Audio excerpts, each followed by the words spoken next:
Okay, and today is our pleasure to introduce our speaker, Dr. Anne Owen. Dr. Anne Owen is a university research academic fellow in end-use energy demand at the Sustainability Research Institute at the University of Leeds. Her PhD research focused on investigating the differences in the construction, data sources, and outputs of 3 major multi-regional input-output databases. Since then, her work has focused on disaggregating national consumption accounts to the region, the neighborhood, and the household level. And Anne produced the UK consumption-based accounts for carbon and materials, which are reported annually as an official statistic by the UK government. Her more recent work has looked at how inequalities in how much direct and indirect energy and carbon household of different income groups actually use compared to how much they pay towards climate policy, which is based on their direct energy use. Today, Anne will be discussing her new project funded by the Place-Based Climate Action Network, which aims to produce a robust set of consumption-based accounts for the local authority level in the United Kingdom. So thank you very much, Anne, for attending our invitation, and the floor is yours.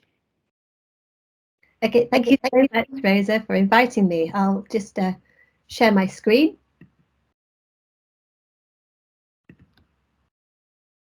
And hopefully you should be able to see the slides soon. Yes. Okay, brilliant. I'll make a start. So yeah, quite a long title, but essentially what I'm going to talk to you about today is a future piece of work that I'm working on, at the moment to calculate carbon footprints for local authorities.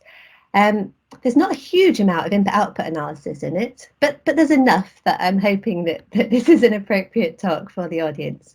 So I'm going to talk to you about why I had the idea to do this. Then I'm going to talk to you about something called the hierarchical approach, which is basically how I take the national consumption-based account for the UK, or the national carbon footprint, and how I disaggregate it down to the local level.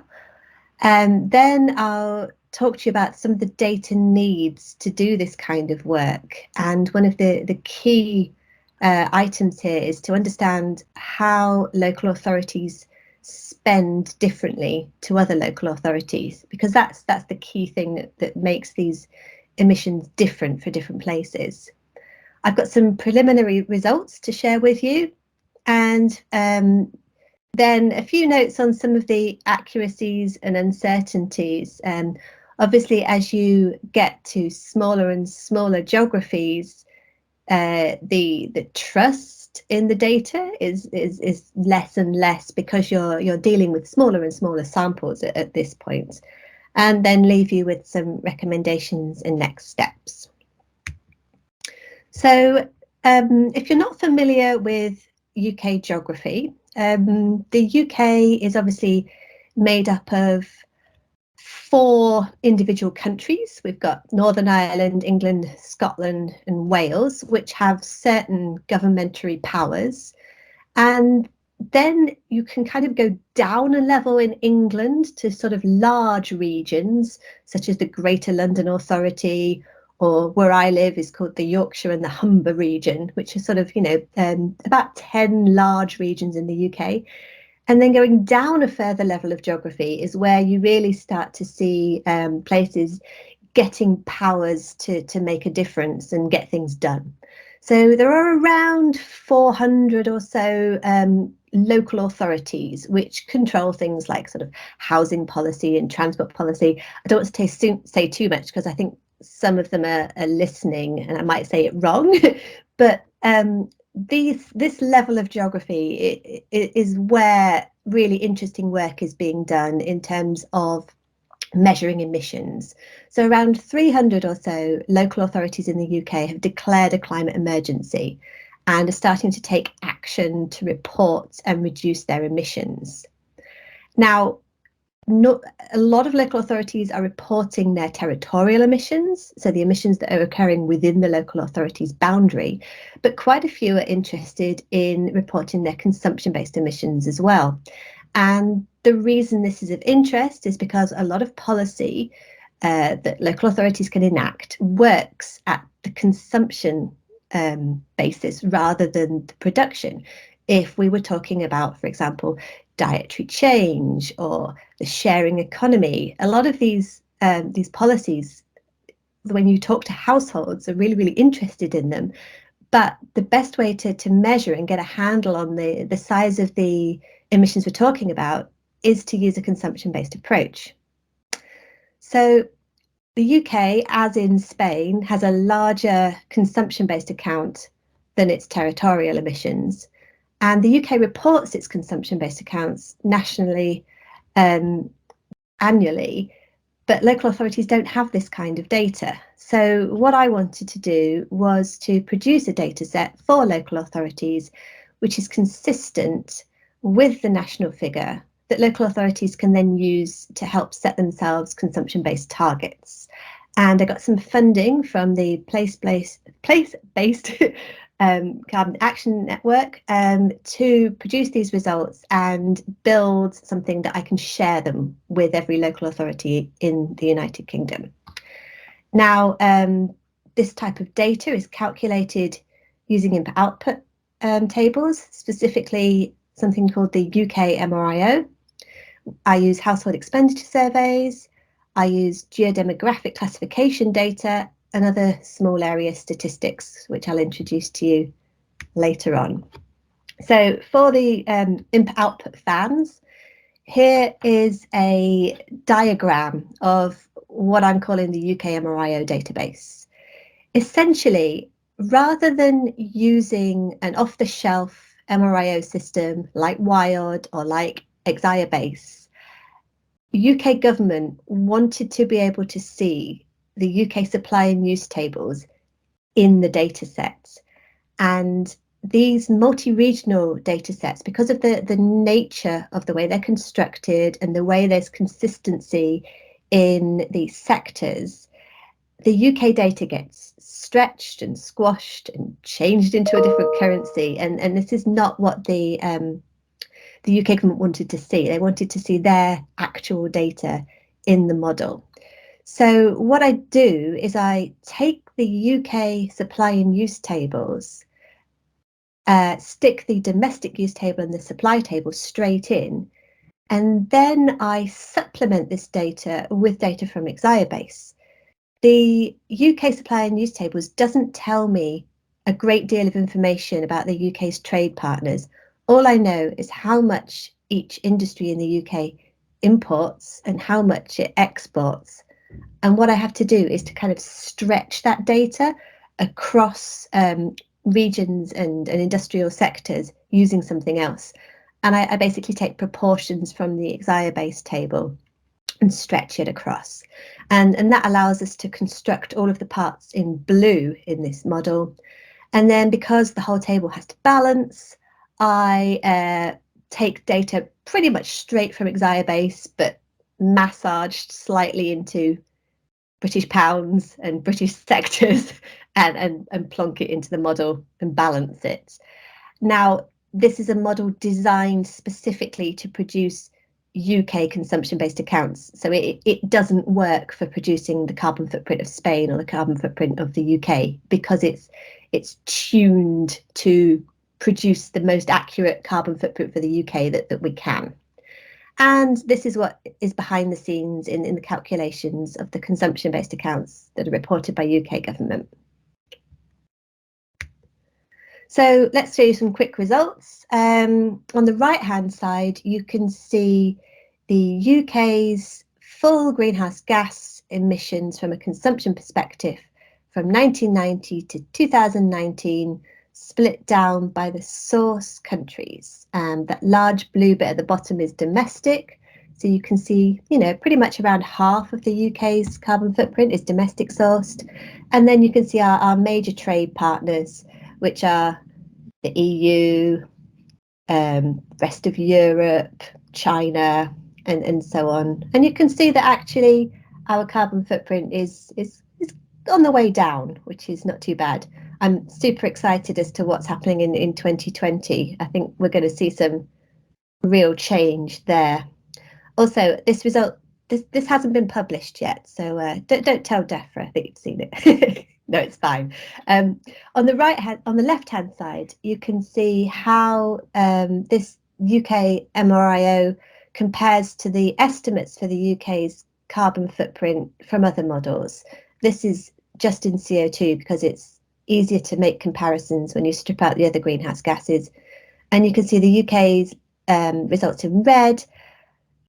They estimate a little bit higher than most models, not quite so high as EORA. So how do I then take this data and disaggregate it down? What I have constructed is not a subnational multi-regional input-output model.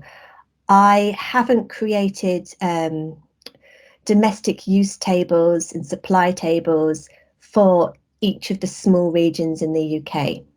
What I do is I simply create new final demand vectors for the smaller areas of choice. So the first thing I do is to generate regional columns of final demand. So I split the UK up into 12 regions, and I ensure that this sums to the UK household final demand column from the MRIO model. How do I do this? Well, we're really lucky in the UK. Regions don't collect their own final demand data by SIC category, but what we have is something called the Living Costs and Food Survey, which is a household expenditure survey, and it reports spend at that regional level. The only problem is that it reports spend at the COICOP category list rather than at the SIC product list. So, and the reason we're lucky is because in the UK's input-output tables, there's actually a mapping from SIC code to COICOP, and I've just shown you an extract of it here. So you can see these broad COICOP categories along the columns and the SIC codes down the side, and you can see how to switch from one to the other. Now, to be really accurate, and if you're wanting to get into kind of food footprints, just understanding food as a lump doesn't really work particularly well. It would be really good if we could split out food into different component parts, such as meat and vegetables. We might find that one small area in the UK consumes a lot more meat than another, so we'd want to give more impact to that. And it wouldn't be sensitive to that kind of information if all we had was a single food column. So one step that I do further is to disaggregate the columns to the next level of COICOP. And this is an example of the mapping here. So basically what I do is I look at the SIC category and I make a best guess as to which COICOP category it goes to. So if we're talking about, you know, products of agriculture and animals, it maps to meat. If we're talking about fish, it's a direct one-to-one mapping. Yeah, a lot of them do map quite nicely. So this is the next step I take. This then allows me to calculate the consumption-based emissions at that region level, because I know how the regions spend from the Living Costs and Food Survey, and I can ensure that the spend of the regions adds up to the UK total, and I can make that mapping to SIC code, and then I can use the multipliers from the MRIO model, and I can do the footprints. And this allows me to work my way through the first couple of stages on this hierarchical flowchart diagram. So you can see I start with the footprint by UK households, and I know what proportion households are of the total compared to other final demand categories. I can take that household figure, split it down to England, then I can take the England figure, split it down to one region. I'm using London as my example here. And then what can I do? Because the trouble is, London is made up of, I think, around 30 or so smaller local authorities, and this is the level I'm trying to get to. So essentially, I have this, I don't have this. I don't know what proportion each local authority in London spends of the total spend. So what question I'm asking is, what percentage of London's total spend on each item can be attributed to the residents of one particular local authority? And the local authority I'm picking as an example here is the London Borough of Harrow. So this is the tricky bit. So what can we do? We don't have an expenditure profile at that local authority level. Can I find some proxy data that allows me to estimate how residents of Harrow spend and then compare it to the London total and work out what proportion I get for each product? There are a number of ways in which I could do this. I could get estimates of the different income deciles that live in Harrow, compare them to the income deciles in London as a whole, and if I find that Harrow is made up entirely of the richest deciles, I could assign that spend profile to Harrow and use that as my proportion. Or I could be a bit more nuanced and get data about other types of households. You know, we can't assume that all rich households necessarily spend the same way in terms of things like transport. So what I started to look into was geodemographic classification systems. Now, geodemographic classification systems have been around a long time. There are a lot of commercial uses for them. Essentially, what they are is a classification of a small neighbourhood into one of usually around 60 or so different household types. And the argument is that this neighbourhood, you're likely to find similar households grouped together, and you classify them as classification X in such a way that the differences within classification X are smaller than the differences between X and Y. That's the kind of definition of how you make these clusters. Now, fortunately, I didn't have to pay a credit reference company such as Experian for their geodemographic classification system. There's a classification system called the output area classification, which is based on the UK census. So annoyingly, it's only updated every 10 years, but it's a classification system which says it classifies every single small neighbourhood in the UK into one of 60 different types.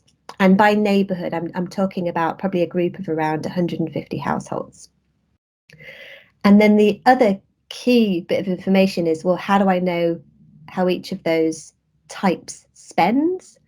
Well, the Living Cost of Food survey, which I told you about before, it tells me what output area classification type each survey member belongs to, which is brilliant, because then I can, add up all of the surveys that belong to classification A, find an average spend profile for them, and then I can start to build up a picture of spend in each of my local authorities because I know what types of households live in each one.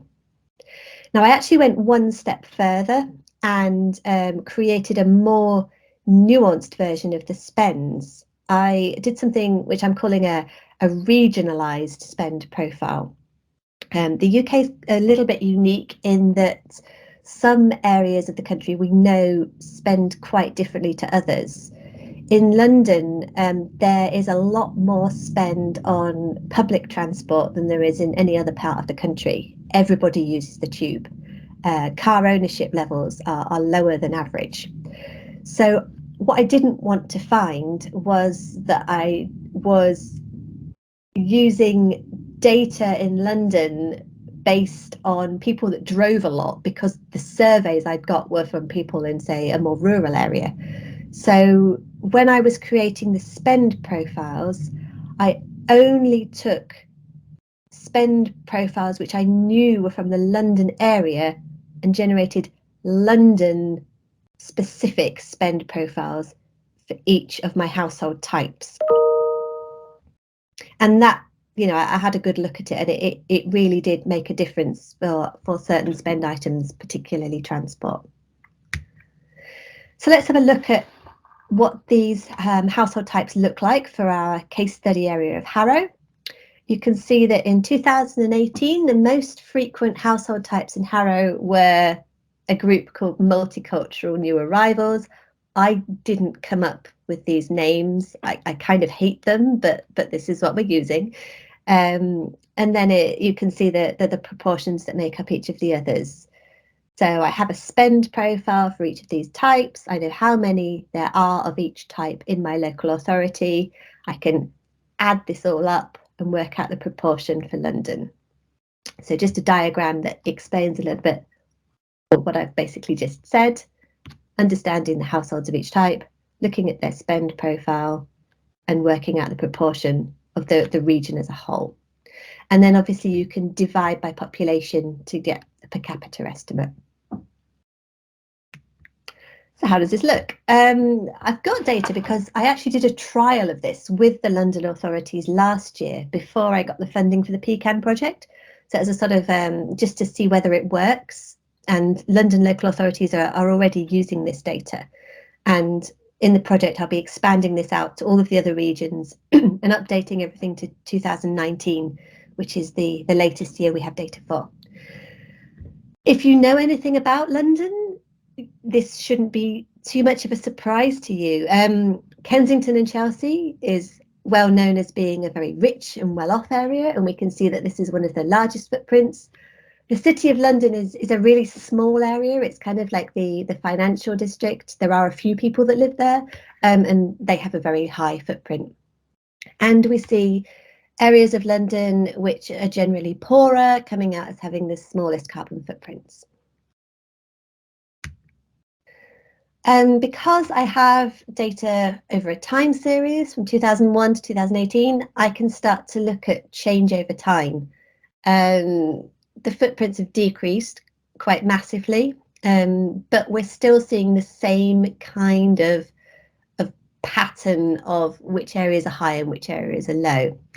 You can see the percentage change in the total household footprint between 2001 and 2018 on the left, and the per capita changes on the right.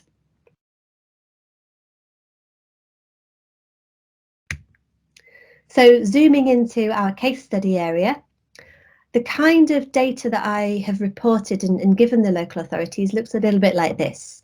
They are interested in their own trajectory of the footprint, converted into per capita, so you can make comparisons. They want to know how they compare to their neighbours. So how do they compare to other local authorities in London, and how do they compare to London as a whole? And so you can see that Harrow is kind of bobbing along just above the London average, and then a comparison with the rest of the UK. We can break this down to look at different types of spend. So you can see that Harrow reports much higher than the UK average for spend on education. So this is a kind of a propensity where the UK is set at 100, and you can see how many times larger Harrow is and smaller for certain items. Harrow actually comes up slightly higher for transport, and that's to do with air travel, not to do with public and private transport. And it's higher for things like footwear, lower for alcohol. And then comparing the borough to the rest of London, you can see other types of patterns coming out. Other ways of splitting the results, I can break the footprint down in different ways. So similar to the data I report for the UK, I give an indication as where the emissions come from. Now, this is where we're starting to get to the sort of limits of accuracy of the results.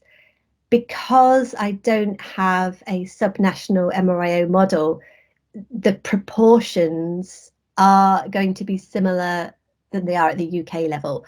I don't know whether Harrow in particular buys a lot of vegetables from a different place to the rest of the UK. I'm having to assume a UK average production structure for every product. I can give them an indication as to what source industries are involved in their footprint, so they can see which industry sectors to target, and a breakdown by the product, obviously. So everything adds up to the same amount, but you can see it broken down in different ways. Again, showing results over time and showing results over time for a specific sector area. I do have results at over 100 products, but I think it actually makes a lot more sense to group things eventually, you know, who has time to look through all of them. And the local authority officers in their feedback to me have said that they pretty much want to focus on between 5 and 8 product groupings, but have the more detailed data later if they decide to focus on a specific area. So now I want to talk to you a little bit about accuracy, uncertainty, and supplementing with physical data. The way I've tried to communicate uncertainty in the data with the local authorities is through a kind of traffic light system. So where I am very confident in the source data, I give it a green, going through to a kind of orangey colour.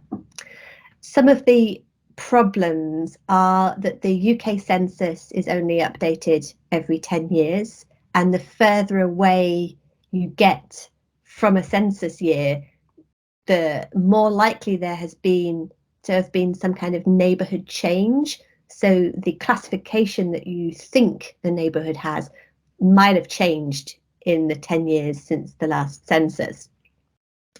But there's not a lot we can do about that, really. The Living Costs of Food survey doesn't report its spend in the very, very early years. So what I've had to do there is to assume the spends are similar to 2008, but kind of just use population totals and spend totals to sort of backcast them back. So essentially I've got the same proportions of spend. Population data is a bit lumpy. It's really detailed in the most recent years. I have it down to the neighbourhood data level, but I only have it at the local authority level in 2002 to 2013. So you can see there are kind of elements of uncertainty in the data set. Another interesting phenomenon is this thing that I hinted at before, in that as you get to smaller and smaller geographies, there's more and more uncertainty in the numbers that you're coming out. And similarly, as you go down from the total footprint and start looking at the footprint of individual products, more uncertainty creeps in. And you can see this illustrated really well in this graph. Here I've taken the footprint of the health sector over time, so people spending on healthcare, and shown the pattern for London, the United Kingdom, and Harrow. And what we're getting here is a really interesting problem. Health is a sporadic spend. So in the UK we get free healthcare, but occasionally people will spend something on private health, and this doesn't happen very often.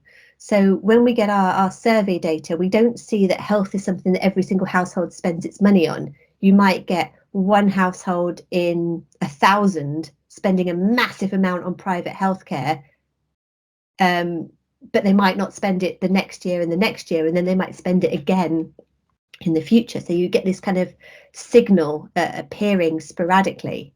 And what we found in 2007 was all of a sudden the residents that were living in London spent much larger than average on private healthcare services, and the output area classification types that spent on this category tended to be the sort of wealthy household types. They are concentrated in the borough of Harrow, so the spike appears even larger. So when discussing these types of issues with the local authorities, I don't want them to get sort of bogged down into, oh my God, what happened in 2007? I like them to try and see the trend as a whole, and to understand why this spike might have appeared, and to recommend that perhaps when we see data like this to look at a line of best fit, where we see that the footprint is kind of pretty much the same every year for this particular spend. Fortunately, consumption items which are most important, and by most important I mean have the largest spends and the largest impact, are items that are bought frequently. So this is food, fuel and transportation. There is not a single household in the survey that doesn't spend money on food, fuel and moving around the country. And so they don't suffer from the noise in the data due to this sporadic spend. So we can be a lot more confident that we're getting the average spends for these items because there's a lot more data in the data set. These erratic spends, where people are spending a lot and then spending very little, fortunately they also tend to be on items where the impact is low. So that healthcare part represents a very small portion of the person's carbon footprint. And another useful thing is we can start to replace data in the data set with known values where possible. So the Department for Business, Energy and Industrial Strategy in the UK actually reports kilowatt hour usage of electricity and gas by local authority. So rather than using spend as a proxy for actual use, and not even actual spend, is it? It's modelled spend based on the types of households I think live there. I can just strip out that data and use real data in the proportioning. And I know that means that a large part of the footprint is pretty accurate. So what's happening next? So I've developed a robust and replicable methodology to calculate household carbon footprints for local authorities in England, Scotland and Wales. Unfortunately, I'm struggling to do Northern Ireland because they don't have the output area classification in the Living Costs and Food Survey. So I'm going to have to come up with another way in which I can work with my Northern Ireland local authorities. And the results are consistent with the national consumption-based account. We can see that footprints have reduced significantly across all London local authorities in this period that I've studied, but further action is needed to reach the targets that are being generated at the local authority, region and national level. I'm hoping all the work and thinking that I've done means that when I update it next year and the year after, I mean, it's not going to be a case of just simply pressing a button. I'll still have to find a lot of the data, but I'm hoping that the process gets smoother and that this is something that I can commit to reporting each year. London's led the way in commissioning this, really. It's forward thinking of them.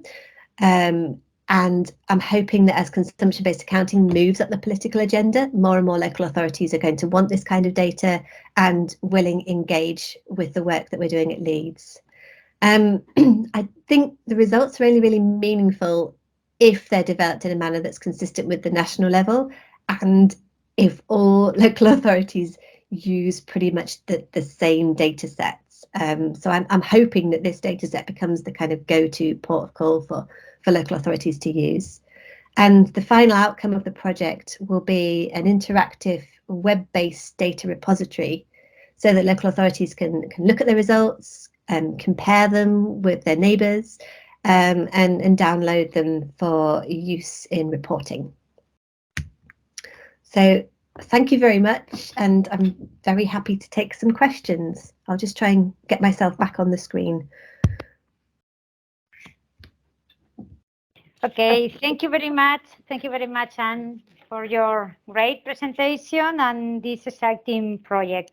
We have now some time for questions, comments from the audience. You can raise your hands. Rosa, can I ask a question? This is Jeff Hewings. Yes, please. Okay. That's the problem with gringos. You invite them and they always want to be the first one to ask a question. And thank you very much for your presentation. A couple of thoughts. One is congratulations on all this hard work. Dealing with consumption-based expenditures is very, very difficult and very time-consuming. But I think it's also important because I think I'm correct that UK household expenditures are about 60% of gross product on the expenditure side.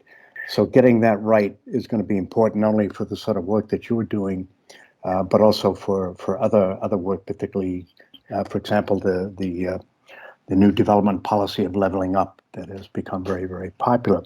A couple of thoughts. One is Andre Carrascal Incera and I have developed a multi-regional system at the NUTS 2 level.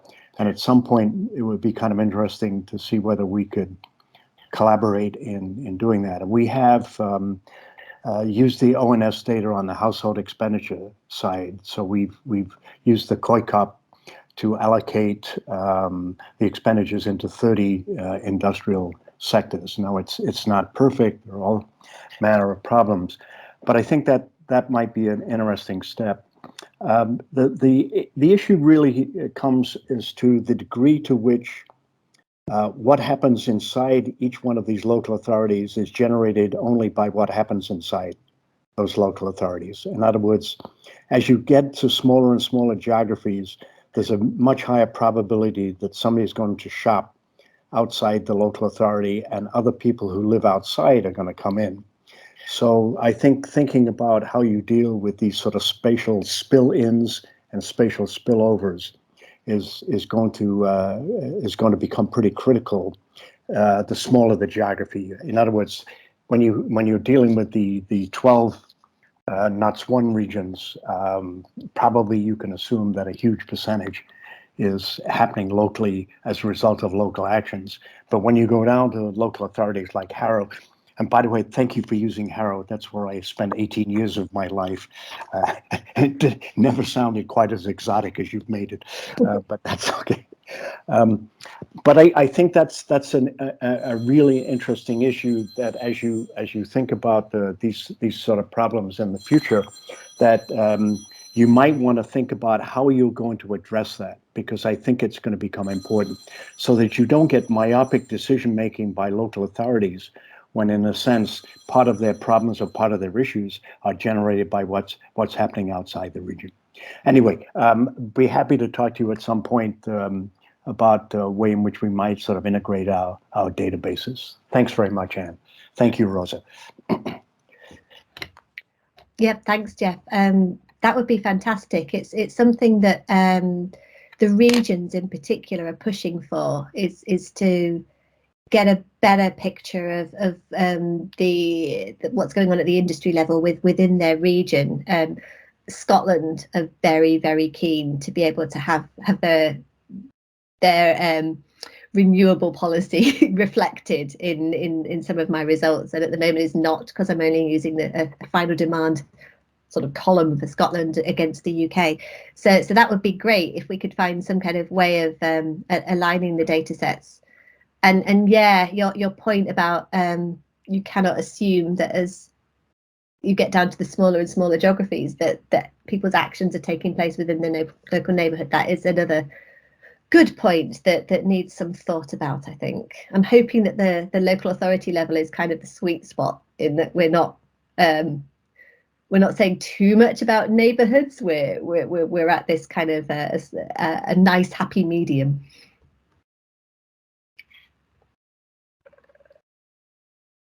Okay, thank you. And more questions, more comments?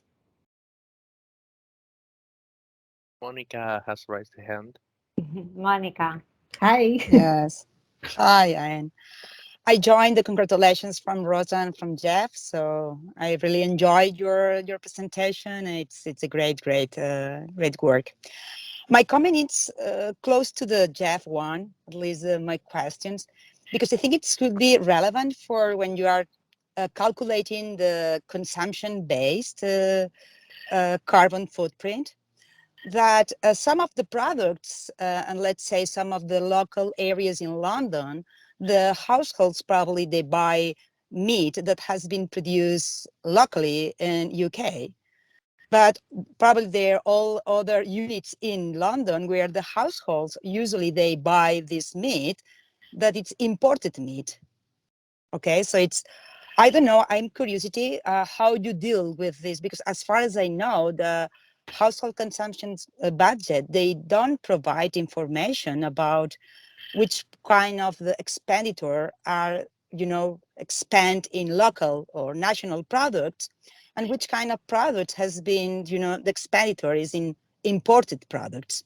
So I'm curious how you deal with this issue that I think it's quite relevant when we are looking at this emissions footprint. Thank you. Yeah, exactly. It is really important. So I know this data at a UK level. So from the MRIO model, I know what proportion of the spend on meat products is domestic, and by domestic I mean from the UK, and what proportion that's imported. And the imports I can spread out using Database's trade data. So I've got a fair idea as to where the UK households spend their money on meat. And I assume the same proportion in every single neighborhood. So I cannot see trends in that one neighborhood in the UK suddenly decides it doesn't want to buy Argentinian meat. I can't assume that. One of the reasons I don't think it's too much of an issue is that the UK has these massive supermarkets. So £1 in 10 is spent in Tesco's, and pretty much the where Tesco's supply chain is in one supermarket of the country is similar to another supermarket. So I'm hoping that the assumption that people tend to spend pretty similarly in terms of where they get their food from is not too bad. The other defense is, I guess we're looking at change over time. It might be that I'm not getting these individual sort of specifics correct, but because I'm making the same assumptions for every single area of the UK, we can kind of see where you started and where it's going, and ultimately it's showing local authorities where the large areas of impact are. It might be that the number is 10% out, 20% out, but we know that meat consumption is an area to focus on, and this is not known to a lot of policymakers. So just understanding what portions of the footprint to calculate to focus on, I think is the key bit here. Whether I've got it as accurate as it can be, it's probably not. Any more questions? Thanks, Anne. More questions? Comments? Esteban, please. Yes, I'm here. Can you hear me well? Yep. Yes. Oh, great.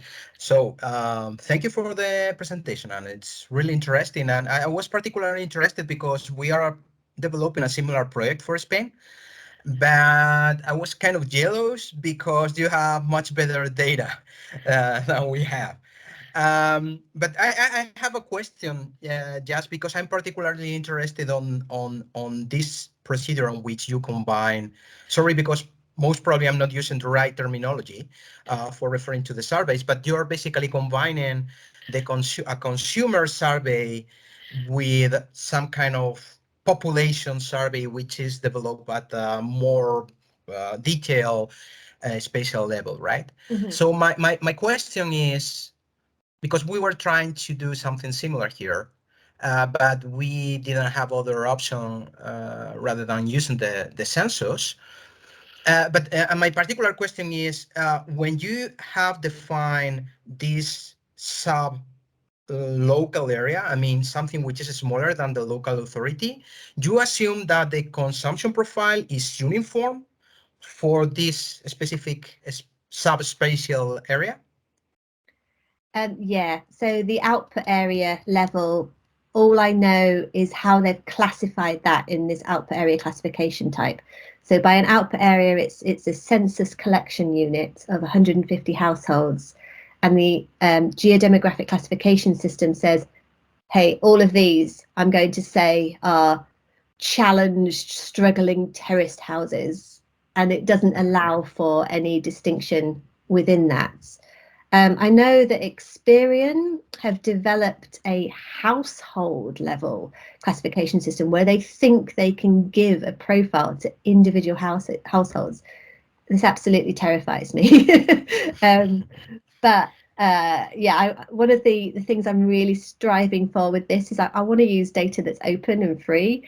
So yeah, so I'm sticking with the output area classification for it, despite the obvious issues. Okay, thank you.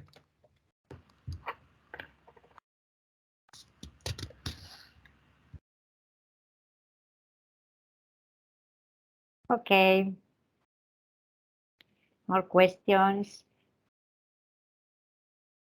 I don't know if there is something in the chat. No. No, I don't think so. No, no. No. And a question for me. Okay, no, just curiosity regarding the London footprint. Okay, there is a slight reduction in time in per capita footprint. Behind this reduction, there is a society moving and changing the structure and the people and etc. And what do you think is the main factor for this change in the per capita emissions in London? Is people, is income, is change in the consumption pattern, is importing good or? Yeah, so I've done some decomposition analysis at the national level, and overwhelmingly it's final demand massively plummeted during the recession and hasn't really recovered, and decarbonisation of the electricity sector. I did a basket of goods decomposer, so I really wanted to see people buying greener baskets of goods, because then they could say, oh, policy, you know, this could work. But sadly, that wasn't showing up as having a really big difference. So yeah, overwhelmingly it is recession, decarbonisation of the electricity sector, and we're going to see a massive one through reduction in final demand through COVID, I think. There, we might get a basket of goods change because, you know, people's spending habits were completely disrupted during the pandemic. And I'd love to see what the effect was. You know, has the reduction in commuting been overcompensated for by people staying home, keeping their heating on and using lots of power? So I think that's going to be really interesting to look at. One thing I did pull out when I was studying the recession quite closely, and in the basket of goods, people bought a dirtier basket of goods during the recession because they prioritised spend on food and fuel and stopped spending so much on recreational items. So we actually see the decomposition factor basket of goods increases during the recession when everything else is dropping. I know that hasn't asked your question about London, but I'm assuming it's probably a phenomenon that happens everywhere. Okay, thank you, Anne. Any other question, comment, last minutes? No? Okay, so we can start to close. And thank you again. Congratulations for your project. Thank you for being here today. and we hope to have in future in this seminar. Thank you very much.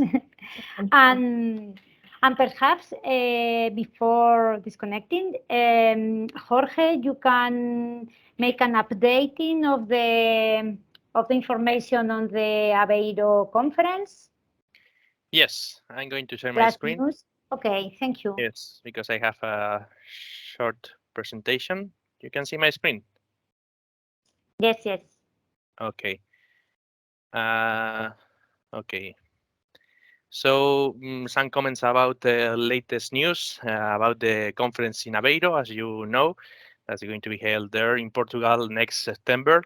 The first thing that's quite important because there's going to be an extension of the call for abstracts. As you may know, the next Sunday, May 15, we're going to be the last day, the deadline of submission of abstracts. That we are going to extend this deadline until the 1st of June.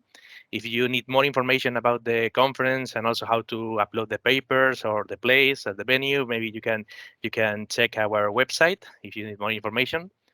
The second important news is that the local organizing committee has confirmed the keynote speakers, 2 of the 3 keynote speakers. The first one is going to be Anthony Venables from the Department of Economics at the University of Oxford, UK. And he's going to present us the keynote entitled Economic Linkages and Spatial Structures. So I think it's going to be also related to the project of Anne. It's going to be very interesting, of course. And the second one is going to be Kurt Kratena. He's an old friend of the SHAIO conferences. It's going to be a big pleasure for us to have him as a keynote speaker from the Center of Economic Scenario Analysis and Research. And he's going to present us supply shocks, scarcity and prices, stagflation in an inputable model. The third keynote speaker corresponds to the new SHAIO honorary member that is going to be announced really soon to all the SHAIO community. So please, if you want to know all the updates of the Aveiro conferences, please keep connected to the SHAIO channels that are the website, the mailing list, and also the social media. And that's all. Thank you very much, and we hope to see you all in Aveiro. Okay, thank you very much. And thank you very much to all you for being here today.